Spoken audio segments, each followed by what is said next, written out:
About 2 years ago, I was driving home from a family reunion pretty late at night, and the drive was about 2 hours.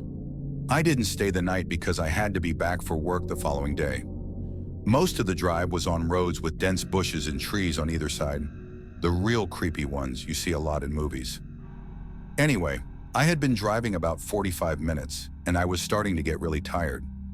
You know how sometimes you just suddenly become really tired, out of nowhere? Well, yeah, that happened to me.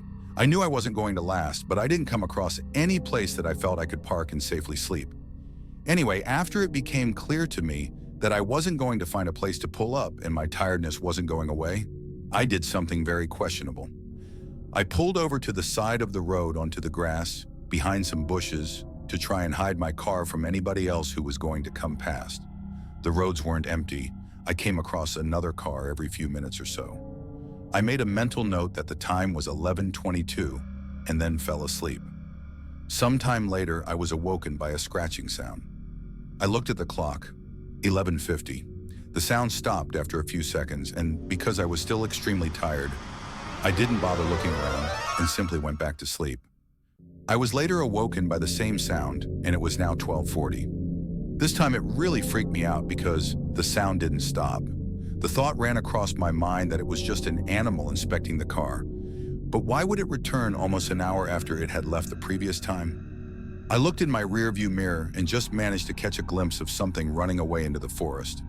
Now at the time I thought it was the damn hook killer.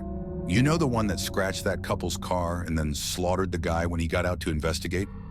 Fuck that, I thought to myself. So I got the hell out of there. There was a bend no more than 100 yards up the road, and as I came around it, there was a fucking car, parked off to the side of the road with the driver's side door opened. I slowed down just to look to see if anyone was in there. There wasn't. Then I looked in my rearview mirror. I didn't see anything, and all of a sudden this guy comes sprinting around the corner. He starts screaming at me, shouting stuff like, "Hey! Hey you! Get the fuck out of your car! Now!" I noped the fuck out of there and sped off. I never saw the guy again. Moral of the story? Don't fucking sleep on the side of a deserted road.